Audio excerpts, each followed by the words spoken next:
بسم اللہ وسلم علی رسول اللہ۔ ایک سوال ہمارے دارالفتاء میں واٹس ایپ میں یہ آ رہا ہے کہ بالوں کو کالا رنگ کیا ہم کر سکتے ہیں یا نہیں، یا کالی مہندی سے بالوں کو رنگ سکتے ہیں یا نہیں، تو اس والے سے کیا حکم ہے؟ تو یاد رکھیں اس طرح کرنا، یعنی بالوں کو کالا کرنا، کالا خضاب لگانا یا پھر کالا کلر لگانا یا کالی مہندی لگانا، اس سے بالوں کو کالا کر لینا یہ ناجائز ہے، حرام ہے۔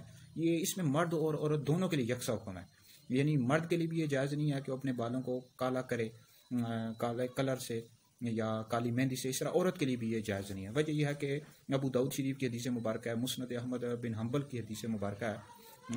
حدیث مبارکہ کا مفہوم ہے ابن عباس رضی اللہ تعالیٰ عنہما سے روایت ہے کہ نبی پاک علیہ الصلوۃ والسلام نے ارشاد فرمایا کہ آخری زمانے میں کچھ ایسے لوگ ہوں گے جو بالوں کو خضاب لگائیں گے جیسے کبوتروں کے پوٹے، وہ جنت کی خوشبو نہیں سوکھ سکیں گے۔